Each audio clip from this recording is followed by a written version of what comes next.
ಕನ್ಯಾ ರಾಶಿ. ಈ ಕನ್ಯಾ ರಾಶಿಯವರಿಗೆ 2025 ಹೇಗಿರುತ್ತೆ? ಬಹಳಷ್ಟು ಜನ ಆಲೋಚನೆಯನ್ನು ಮಾಡ್ತಾ ಇದ್ದೀರಾ. ಈಗ ಭಾಗ್ಯಸ್ಥಾನದಲ್ಲೇನೋ ಈ ಕನ್ಯಾ ರಾಶಿಯವರಿಗೆ ಗುರು ಸಂಚಾರವನ್ನು ಮಾಡ್ತಾ ಇದ್ದಾನೆ. ಆ ಭಾಗ್ಯಸ್ಥಾನದಲ್ಲಿ ಅಯ್ಯೋ ಎಷ್ಟು ವರ್ಷ ತುಂಬ ಕಷ್ಟಪಟ್ಟೆ ಗುರುಗಳೇ, ಬಹಳಷ್ಟು ಸಾಲ ಮಾಡದೆ, ಬಡ್ಡಿ ಕಟ್ಟದೆ, ಚೀಟಿ ಹಾಕದೆ, ಮೋಸ ಹೋದೆ, ಅದು ಯಾರೋ ಎತ್ಕೊಂಡು ಹೊರಟೇ ಹೋದರು, ಇಷ್ಟೆಲ್ಲವನ್ನು ಅನುಭವಿಸ್ತಾ ಇದ್ದೀನಿ, ಬೇರೆಯವರಿಗೆ ಶ್ಯೂರಿಟಿ ಹಾಕಿ ಇವತ್ತು ಕೂಡ ಅನುಭವಿಸ್ತಾ ಇದ್ದೀನಿ, ಯಾಕೆ ಈ ರೀತಿ ಎಲ್ಲ ಆಯಿತು ಹಿಂದೆ? ಆದರೆ ಈ ವರ್ಷ ನಿಮಗೆ 9ನೇ ಮನೆಯಲ್ಲಿ ಗುರು ಸಂಚಾರವನ್ನು ಮಾಡ್ತಾ ಇದ್ದಾರೆ. ಎಲ್ಲಿ? ಈ ಕ್ರೋಧಿ ನಾಮ ಸಂವತ್ಸರದಲ್ಲಿ ಮೇ 14ರ ನಂತರ ಕರ್ಮಸ್ಥಾನಕ್ಕೆ ಬರ್ತಾರೆ. ಆಗ ನೋಡಿ ನಿಮ್ಮ ಕೆಲಸ ಕಾರ್ಯಗಳು, ನಿಮಗೆ ಲಗ್ನಾಧಿಪತಿ ಬುಧನ ಕ್ಷೇತ್ರಕ್ಕೆ ಗುರು ಅಂತಕ್ಕಂಥವರು ಬರ್ತಾರೆ. ಆ ಗುರು ಅಂತಕ್ಕಂಥವರು ಏನೆಲ್ಲ ಕೆಲಸ ಮಾಡ್ತಾರೆ? ನಿಮ್ಮ ಕೆಲಸ ಕಾರ್ಯಗಳನ್ನು ನಿರ್ವಿಘ್ನವಾಗಿ ಮಾಡ್ತಕ್ಕಂಥ ಒಂದು ಪರಿಸ್ಥಿತಿ, ಶುಭ ಫಲಗಳು ಹೆಚ್ಚಾಗ್ತಕ್ಕಂಥದ್ದು ಕಂಡುಬರುತ್ತೆ.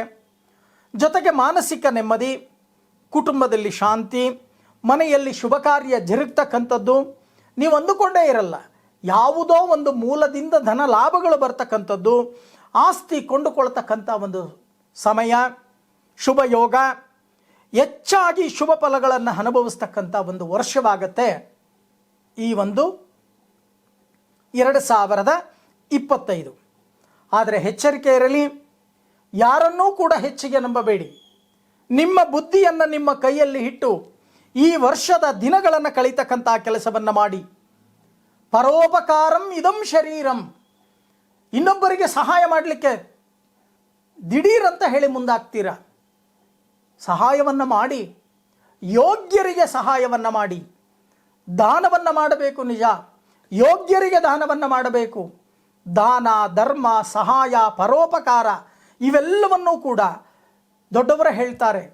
ಯಾರಿಗಾದರೂ ಏನಾದರೂ ಕೊಟ್ಟರೆ ತೂಕ ಮಾಡಿ ಕೊಡಿ, ಅವರಿಗೆ ಕೊಟ್ಟಂಥದ್ದನ್ನು ಜೀರ್ಣಿಸ್ಕೊಳ್ತಕ್ಕಂಥ ಶಕ್ತಿ ಇದೆಯಾ ಇಲ್ವಾ ಅಂತಕ್ಕಂಥದ್ದನ್ನು ನೋಡಿ. ಆ ರೀತಿ ಮಾಡಲ್ಲ ನೀವು, ದಿಢೀರಂತ ಹೇಳಿ ತೀರ್ಮಾನವನ್ನು ತೊಗೊಂಡ್ಬಿಡ್ತೀರ. ಇದರ ಜೊತೆಗೆ ಇತ್ತ ಶತ್ರುಗಳ ಬಾಧೆ, ಅವರು ಮಾಡ್ತಕ್ಕಂಥ ಷಡ್ಯಂತ್ರಕ್ಕೂ ಕೂಡ ಬೀಳಬೇಕಾಗತ್ತೆ ಈ ವರ್ಷದಲ್ಲಿ. ಮಾಟ, ಮಂತ್ರ, ಕಟ್ಟು, ಕರಾರು ಇತ್ಯಾದಿ ನಿಮ್ಮ ಮೇಲೆ ಪ್ರಯೋಗಗಳಾಗ್ತಕ್ಕಂಥ ಸಾಧ್ಯತೆಗಳಿದೆ. ಕನ್ಯಾ ರಾಶಿಯವರಿಗೆ ಜಾಗ್ರತೆಯನ್ನು ವಹಿಸಿ. ಯಾಕೆ ಈ ಮಾತನ್ನು ನಾನು ಹೇಳ್ತಾ ಇದ್ದೀನಿ ಅಂದರೆ, ನಿಮ್ಮ ಮೃದುತ್ವ, ನಿಮ್ಮ ಪರೋಪಕಾರ, ನಿಮ್ಮ ಬುದ್ಧಿಶಕ್ತಿ, ಹಿಂಪಾಗಿ ಮಾತನಾಡ್ತಕ್ಕಂಥ ನಿಮ್ಮ ಗುಣ ಮತ್ತು ಸ್ವಭಾವ, ಶಾಂತ ರೀತಿಯ ಸ್ವಭಾವ, ಇದನ್ನು ದುರುಪಯೋಗ ಮಾಡಿಕೊಳ್ತಕ್ಕಂಥ ಒಬ್ಬ ವ್ಯಕ್ತಿ ರಾಹುಗ್ರಸ್ತನಾಗಿ ನಿಮಗೆ ಹುಟ್ಟುಕೋತಾರೆ. ಎಚ್ಚರಿಕೆ ವಹಿಸಿ. ಗೆಳೆತನವನ್ನು ಬೆಳೆಸಬೇಕಾದರೂ ಸಹಿತ ಜಾಗ್ರತೆಯಿಂದ ಗೆಳೆತನವನ್ನು ಬೆಳೆಸ್ತಕ್ಕಂಥ ಕೆಲಸವನ್ನು ಮಾಡಿ. ಹಾಗಾದರೆ ಗುರುಗಳೇ, ಈ ವರ್ಷ ನಾವೇನು ಪರಿಹಾರವನ್ನು ಮಾಡಬೇಕು? ಬಹಳಷ್ಟು ಜನಕ್ಕೆ ಗೊತ್ತಿಲ್ಲ ಏನು ಮಾಡಬೇಕು. ದಕ್ಷಿಣಾಭಿಮುಖವಾಗಿರ್ತಕ್ಕಂಥ ಆಂಜನೇಯನಿಗೆ